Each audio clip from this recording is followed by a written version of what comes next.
What is up, fellow bench warmers? Welcome to another late night daily fantasy quickie.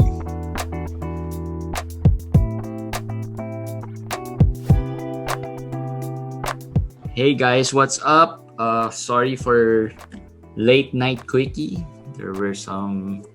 Today is the trade deadline in all of the bench warmer leagues, and there were a few trades that were passed.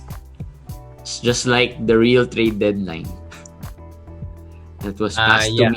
I had to judge on or assess, and it was not easy as usual. Maybe you can bring it up later by the end of this quickie. So yeah, let's see. We can do a quick trade analysis about it and talk about it. All right, let's move on. I'm not part of the league. Not part of the league. Yep. So I don't he is not part of the league. We'll talk about how the decision process went because it's actually difficult to assess certain trades all by myself. So I have a certain decision certain style in how I make the decision, especially if it's a difficult trade to assess. All right, let's move on with the quickie first. Chris Boucher, this is the game we all have been waiting for. Finally starting. That's one. He's finally starting. And today he played really well. Probably the best game of the season for him. I guess yes, you can say that. You could argue that that's the best game of the season. Yeah. At least overall, I mean, there have been games where he played well, but I think 38 points is probably the most he scored this year. 19 rebounds was probably the most he rebounded this year. And Boucher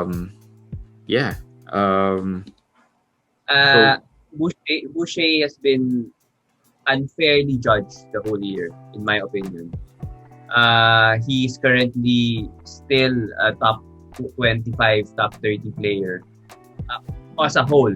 But of course, we know it's been up and down with him. But I think overall, his numbers, the worst case, his numbers is 13.6 rebounds, 2 blocks, 1.5 threes, and then good percentages. So he doesn't turn the ball over almost zero.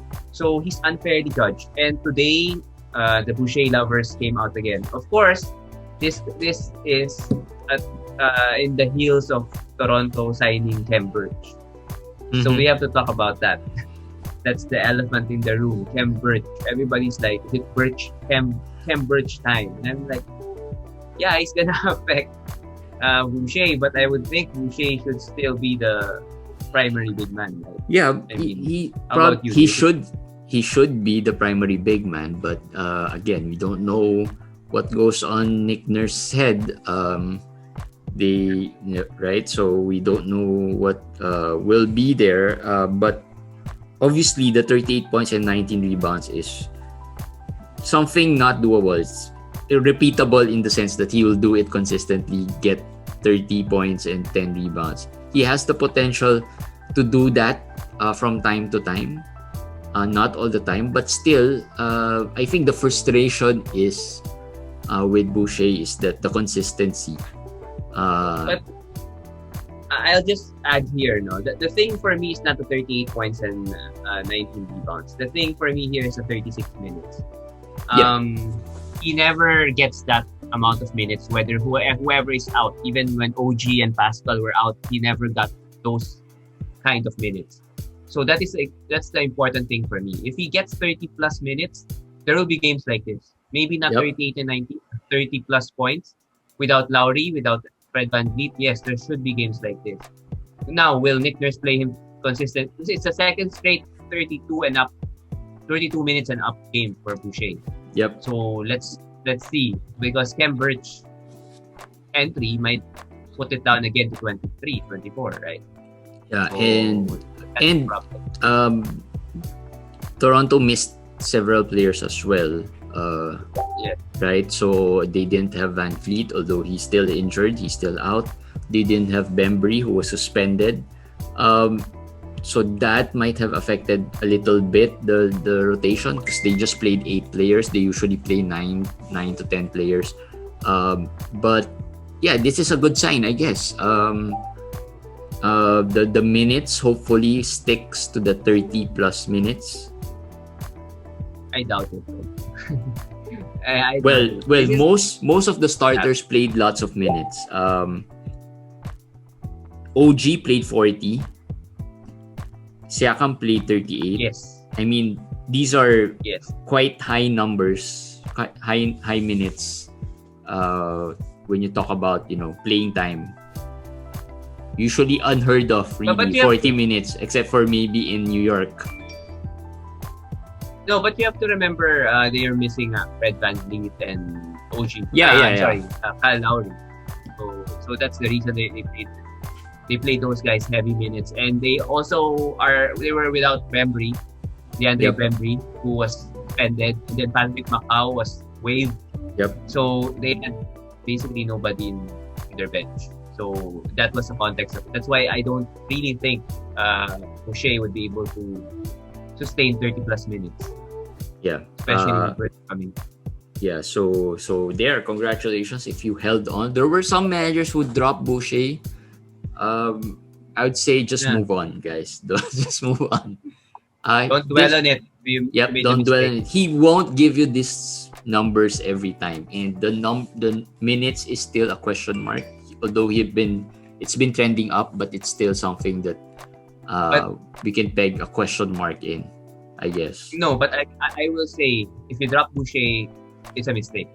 It's a mistake. You have been saying that all along. I mean, for the whole season, there have been a lot of quickies wherein we ask, is it time to drop Boucher? Is it time to drop Boucher? He never gave the go signal.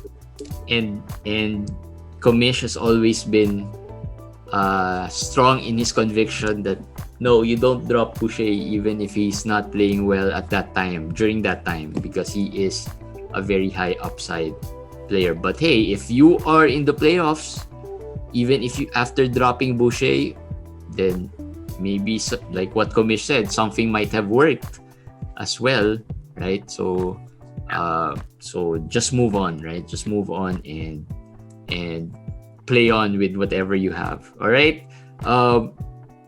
Injuries. Bradley Beal said that he is not yet 100% healthy.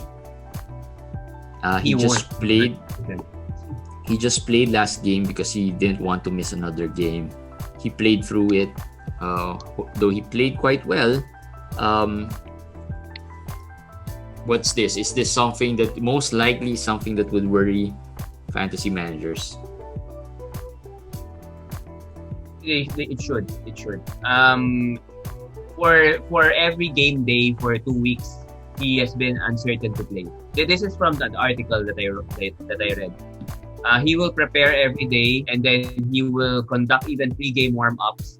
But then after the warm-ups, then he will decide will he play or not play. So every game, in the last game he played, he was not feeling that perfect also, but he just decided to play through it. Yeah. So here's the thing. We had a similar discussion before about Paul George. Being the injury is something that can nag him all throughout the season. And after that discussion, Paul George has been playing really well in the past few games. Yes. Right? So, and he hasn't missed a game since then. So maybe, hopefully, let's just hope for the best that this is something of that nature as well, that he can play through it and play really well. Beal has also been known to be quite durable in the past years, but we'll see. This year, they might be playing for nothing, really. It's a nerve issue, and I think he can play well when he plays. It's just this situation is just making him a game time decision every game from now on. Yep. From this day forward, it will be game time decision every game. So the uncertainty is there, but if he plays, he can be very good. He can still play well. Definitely. Another player who has been out is Larry Nance. Larry Nance has had an illness, an unknown illness, still undisclosed, mysterious right? Still undisclosed until now. No, but until now they they tested him for everything, but it all came back negative, so it's still undisclosed. But he has been getting better. That's the report. He's getting better. He lost 20 pounds supposedly. Well, that's the bad news. He's getting better. But I was thinking about it when we get sick, we lose 10 pounds easily, and he's so big. So I think it's normal to lose 20 pounds. He could get it back fast. I just don't know how motivated Cleveland is to get him back. Yeah, really. That's my concern. That's my concern more than the fact that if he can get back to shape right away. I think maybe give him 1 week. Give him 1 week, he can be back in shape. But will Cleveland want to give him just 1 week? Maybe Cleveland wants to give him 2 weeks, right? So yep, that's the problem. So just is he a drop at this point, or you hold on, given the concerns that he might struggle when he comes back? If you don't have an IL slot and you can give me names that you would add, I can see he could be a drop. But if you have an IL slot, of course you hold him. Just hold on. But let's say someone dropped Moses Brown, maybe someone dropped, some high upside player, then you can move on. In 12-team leagues, I think there are lots of good players in your FAs. You can move on. Jalen McDaniels, the point of contention of the trade that I was talking about. It's too early for Jalen, and Larry Nance is still, for me, a better fantasy prospect this year. So I'm gonna keep Larry Nance in that situation. All right. The next one is Victor Oladipo. Got injured today. That one's scary. It's a knee injury. I think it's the same knee that he had injured before. And he just dunked. Yeah, so this is something that maybe Oladipo owners would be worried about, especially with Miami. Especially with Miami being currently within that playoff spot, and really they are in the East, and I think they would feel that they can still make it without Oladipo, and they probably would rest him and then make sure he gets full recovery. That's not my concern. My concern is it could be a season ending. So it's not even about whether Miami will play him or not. He just dunked and came down lame. You could see that there's something came up with the knee. So let's wait for the MRI. It could be something serious. So if you have Kendrick Nunn or Goran Dragic in the waiver wire, just keep them close. Let's see if the news comes out what it is, then be ready to pounce with those players. So Dragic and Nunn would be rosterable if in case Oladipo misses. Yes, but I have news right now. I have news. The X-rays came back negative, but the MRI is still awaited. They're still waiting for the MRI. So at least the X-rays were negative in that case. So that's good news.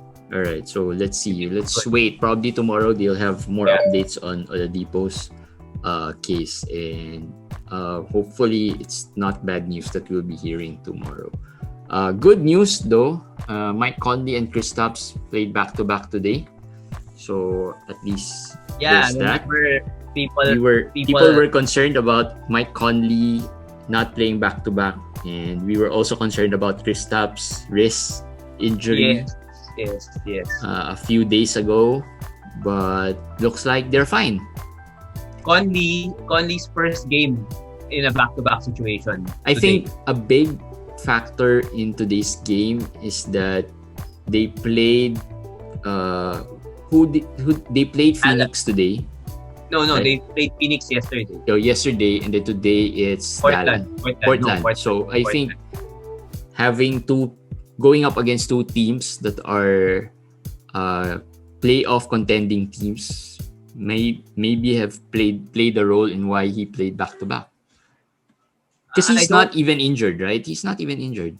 he hasn't been injured the whole year, and I think it's not about that. I think maybe at this point, maybe he's feeling better. He's feeling better already. He's not too worn down. So that's good, because if you remember, there were owners who wanted to drop him already because he doesn't play back to back. Yeah. So now let's move forward from this. Next week, Utah has 2 back-to-backs. 2 back-to-backs in a week. So let's say he doesn't play those 1 game each in those back-to-back. After next week, which is week 16, after week 16, he won't have a back-to-back until the very last day already, which is the last day of the regular season. So it will basically not be a factor anymore after next week. So he should be good. He should be good to go. So Conley is good, and Kristaps, I guess, is okay. It's fine. The wrist is fine. He should be good to go until maybe the next injury or the Until the next injury happens, he should be good to go. Yeah, all right. But he played very well. He had a double in the third quarter. The third quarter, he already had a double. Yeah. So he's playing very well. So, all right, those are our quick storylines for the day. Let's move on to some big risers and worrying players. It's Commish did it as an in-out thing. Let's talk about the in first. Kawhi Leonard and Paul George. And the out guy is Dame Lillard, who has been playing... and we've talked about Dame playing bad or not to the level that we want him to be playing when CJ McCollum is there. That's a factor. That's definitely a factor, because CJ gets a lot of usage also, and Dame has been content to just defer. But I think he's not shooting the also. I mean, there's something wrong with himself, because he's shooting 39% the past the games that CJ came back. He's been shooting terribly, and he has killed a lot of fantasy managers, including Jeremy and I, with his shooting. And well, it's a slump, but I do hope he gets out, he busts out of it, because right now he's not in my top 5 anymore going forward. This season, yes, because of Kawhi. So Kawhi has been playing well, and we mentioned earlier that Paul George has been playing really well, slowly getting back to that old Paul George who started the season. He's playing. He played really well in past 3-4 games. Yes, he has played well since coming back. Actually, the past 5 games of Paul George and the past 5 games of Kawhi, they have exactly the same numbers. Even the shooting, Paul George is shooting 50-50, 90. 50% field goal, 50% 3 points, 90% free throw. That's how good he's been playing. Yep. But don't expect it to continue, in my opinion. He's feeling well, because the injury's nature is like that. He can come back and haunt him anytime. Yep. So just be prepared for that. If today is your trade deadline, come on, do something. Make offers, including Paul George in your trade offers. You should do that.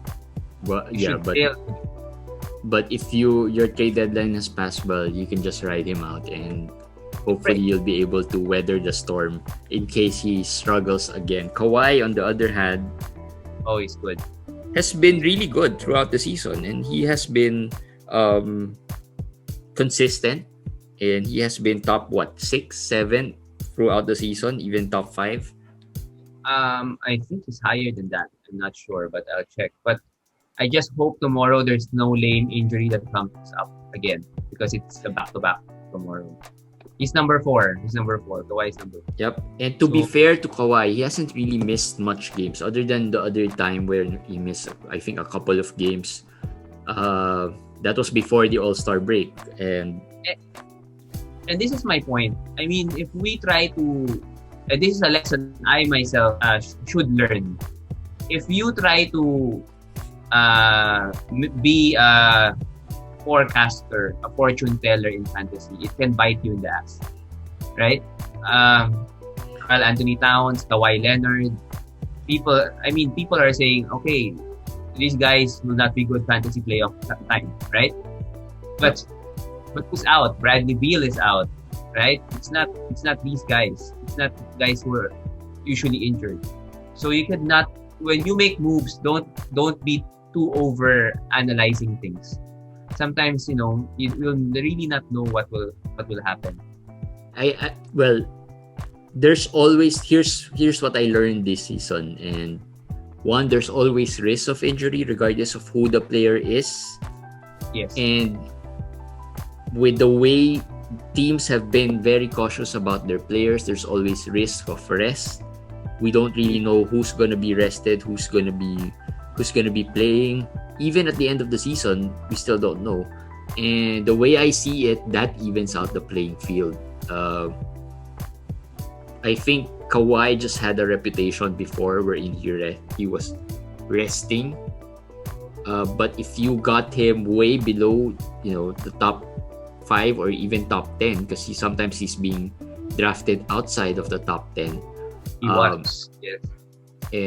That we all know Kawhi is still going to be a solid player every time he plays. And to be fair to him, he doesn't really miss like a big chunk of the season other than the time when he was in San Antonio. He misses some back-to-backs. He rests from time to time. But it's not like he would rest for a week, the whole week he doesn't play, unless it's an injury. So I think it's just more of the reputation that he's had. But you're right. I think we overanalyze some of the things like rest and injuries. This guy is injury prone. I got Vucevic. Like, right? We were really anticipating the shutdown and everything. Yeah. And then what happened, right? I mean, just cannot. And then he gets traded, right? Gets traded. Yes, cannot and should not overanalyze and be too far ahead in our moves sometimes. Yep. Well, unless it's Kevin Love and Blake Griffin. We know that. And now we add another one to the list. LaMarcus Aldridge, maybe. Maybe for next season. This season, I think he's going to be a safer pick or a safer player to own right now with Brooklyn. Speaking of Kevin Love is in the big risers. He's in, and Andre Drummond is in with Montrezl Harrell, who goes out with the return of Andre Drummond. Let's talk about Andre Drummond first and Montrezl. Well, we kind of expected this, I guess. Yes, but at least today we got the better. This is the first full game of Andre, and we got to see what the rotation will be like. Marc Gasol is out of it totally, which we kind of guessed. The minutes, as we expected, I don't think they'll play Harrell and Drummond together, and they did not. So how would they divide the minutes? Today it was 28 and 20. I think that would be the case going forward. It's going to be 28 and 20. Anything less than 20 for Harrell is kind of counterproductive for the Lakers because Harrell is good. He's a good bench player anyway. So 20 seems like the right number for him. That's very bad for Montrezl Harrell. I think max for Harrell would be around 25 minutes. He could probably play 25, the max. But I agree. Most likely, if he plays 25, Drummond will play 23. Right? Well, I mean, true. It's I don't think that's gonna happen. Maybe if Drummond gets to foul trouble, that can happen. So Drummond had 5 fouls today. But I'm not sure if that was a foul trouble situation or just some late fouls that they had to give up. But yeah, he will be affected. Worst is Anthony Davis is ready. I mean, I think he's getting near to a return. Mm-hmm. And that could further affect Harrell as well. Yes, it could. But I think Harrell's 20 minutes should be safe. They would find the 20 minutes for him, I think. But it could affect him. It could affect him in the sense that maybe if he plays with Anthony Davis, he will get even less usage, less shots. less rebounding opportunity. So it's not looking good for him. In other words, it's not looking good for Harrell. But having said that, don't drop Montrezl Harrell. No, he's not a drop. I mean, he could be. He could be, but at this point, you don't do it. Yes. All of what we said, and we just said it, everything's just, at this point, we are just guessing that he'll probably get 20 minutes. We don't really know how it will really play out, but definitely the future looks a little bleak for Harrell in the fantasy realm because of the addition of Andre Drummond. Now, later on, if he doesn't really perform, then maybe you can drop him for a more hotter free agent. But at this point, he's still safe there. Barely safe. Barely safe, yeah. And let's talk about Kevin Love. Kevin Love. Okay, Kevin Love double today. People have been asking lots of tough questions. Kevin Love over Moses Brown. Kevin Love over this. Kevin Love over that. Okay, I still pick LaMarcus Aldridge over Kevin Love going forward. Let's make that clear. And I pick LaMarcus, Kevin Love, and Blake Griffin. That's my order of these three old dudes. Headaches. But Moses Brown, Kevin Love, it's a matter of preference in my opinion. A matter of what you need. I think right now Kevin Love could be playing better than Moses Brown. I think you'll agree with me. Yep. And the question is, I don't think he will be able to finish the season healthy.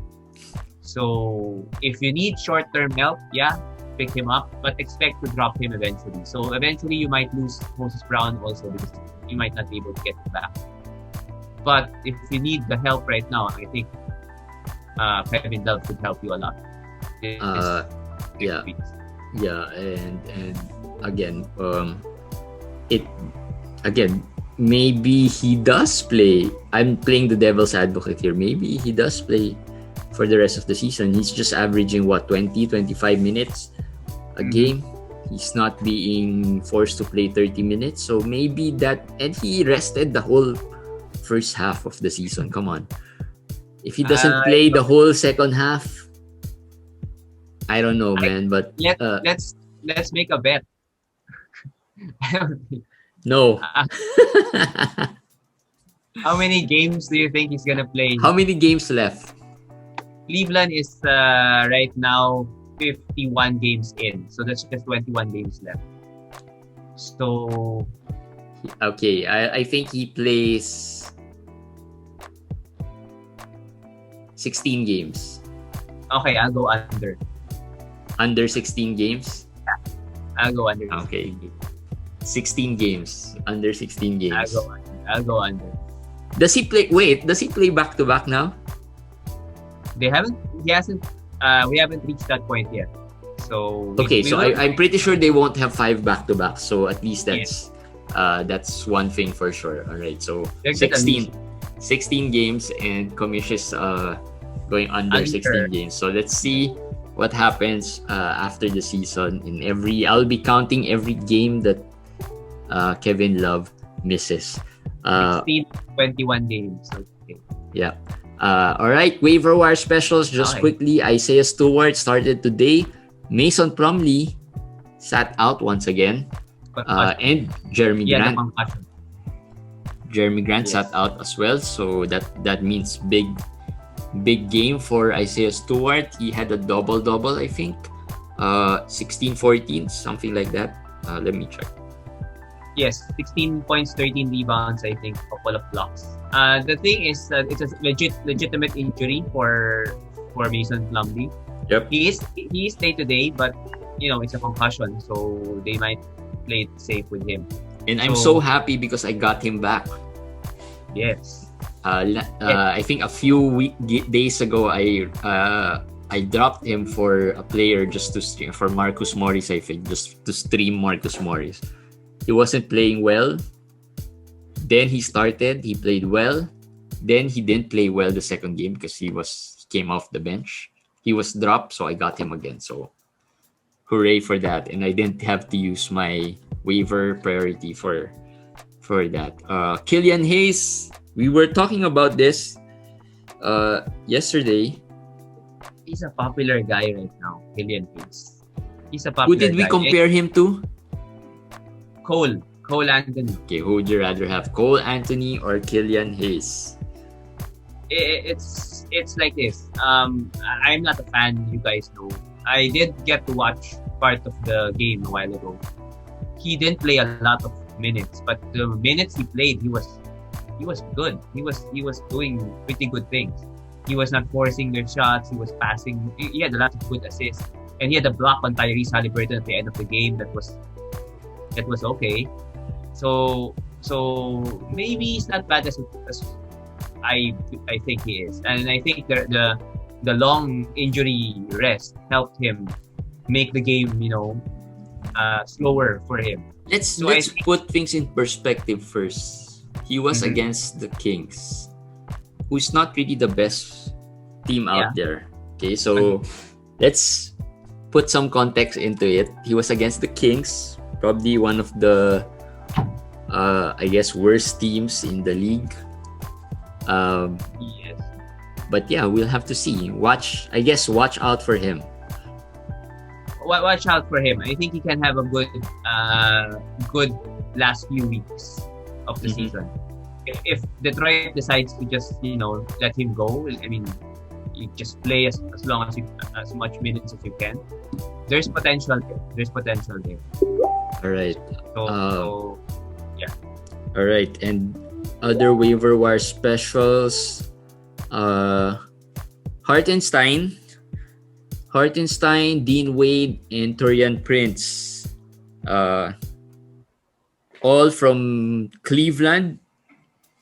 given the news that we just found out about Nance, I think they should be longer term holds right now because Jarrett Allen has no timeline as well. Mm-hmm. So and I'm pretty sure Jeremy's gonna lose the bet about Kevin Love. So given all those things, especially You have to Torian think of Prince, a bet, a real prize or a consequence for that. But We'll think of one. We'll think of one. I think Torian Prince is my priority right now. He's been averaging 18 points the past 3 games, and he's a veteran. He's a veteran, so he can play. Mhm. So I think he should be added for the meantime that he's hot. And then The more popular ad has been Isaiah Hartenstein actually. he's actually good also. Yeah, and if you need a rebounder, he can score or maybe a few shot blocks here. Hartenstein could be your guy. If you need the threes, Prince might be your guy. Correct. And Dean Wade as well. If you need some threes, Dean Wade has been played well today. 12 points, 2 steals, 2 blocks, which is fantasy gold for many teams. Those 2 steals and 2 blocks. If he gives you something like that regularly, then that would be a good ad. Kenrich Williams, another player who's been in and out of the waiver wire specials. He had 12 points, 9 assists, 7 rebounds, and 2 steals. Sometimes I just don't understand why they don't play Kenrich Williams as much. Yeah. He came off a 6.9 rebound, 9 assist, 3 steal game. So he has that multi-category upside. Rebounds, assists. He can help you even if he doesn't shoot well or score well. So he should be added. He's only it's only owned in 7% of the leagues. Mm-hmm. But in all of my leagues, it's already taken. So I guess it's not a secret anymore. But if in your league he's still available, you're gonna go pick him up. Yep. So there, Kenrich Williams, waiver wire special. Hopefully he gets to start often because he is a stud when he plays minutes. He has minutes given to him. All right. That's it for the waiver wire specials. Let's talk about the trade that we were talking about earlier. Here's the trade. Grayson Allen Let's talk about the good name value players first. Delon Wright, Kelly Oubre, and Nurkic for Grayson Allen, Daniel Gafford, and the McDaniels brothers. So so this looks like, okay, in face value, it looks like a very lopsided trade, right? Nurkic and Oubre. Well, a couple. So here's the process I do. Let's talk about quickly the process I do. The leagues are all Commish decides, Commish votes. Okay, so most of the trades are really easy to decide on. Pretty much fair. Most of the trades, right? And if there are trades that are quite lopsided, I ask the managers why they're doing the trade. And then what I do is I ask other leagues. Okay, I ask Eric, I ask managers from different benchwarmer leagues or even outside of the FBW leagues, and ask for their opinion if they see something different that I don't see. Because for me, I might see it as something that is vetoable, but there might be a number of managers that would see it as a fair trade. In this case, I asked different managers. Probably about 8 managers replied or gave their take. 10 managers probably gave their takes. Around 8 of those managers said it's not fair, it's vetoable. And 2 managers said it's fine. They see it as fine because the reasoning they gave was that one, Nurkic is not really playing well. He probably won't get back to a second round value player.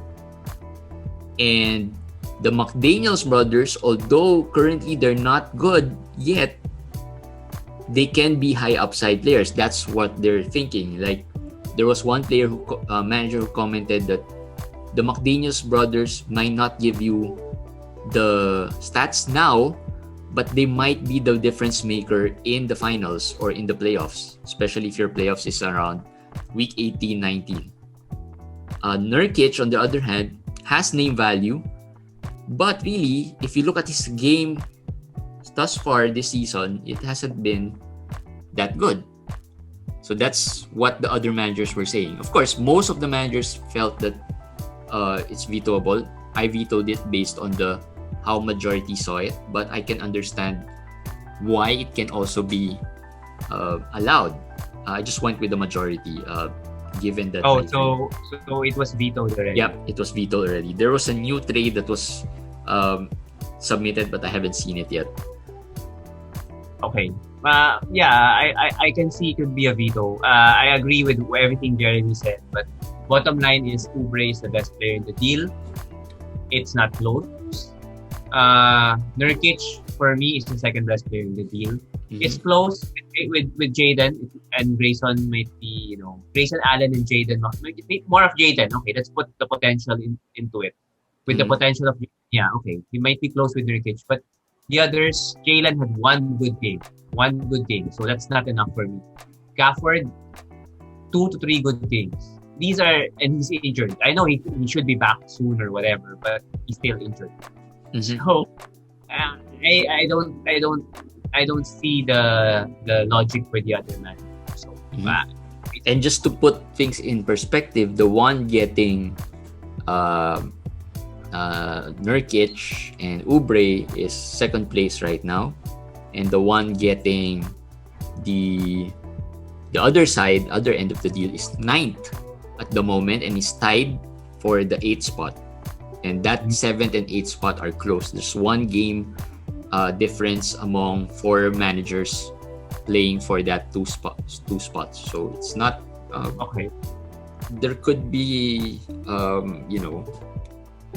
the other manager might see something here because he's fighting for the playoffs, but again, we'll go with the majority on that deal. So that's how the process is. It's a tedious process actually if it's something that's quite controversial. It's really not controversial, but on face value it could be very lopsided, right? That's how I decide on certain trades. And today is the trade deadline. Since there's another trade submitted, we'll have to end this quickie so that I can accommodate those trades and make sure that everyone gets a good time or would have a fair a decent I'll give them a fair chance of making their deals before the trade deadline. So hopefully this would be the last trade because I want to sleep early. But yeah, we'll see you again tomorrow. Tomorrow would be a special quickie, by the way. We'll have a guest on our quickie. We'll let you know tomorrow. You'll find that out. All right, we'll see you again tomorrow, guys. Bye. Bye.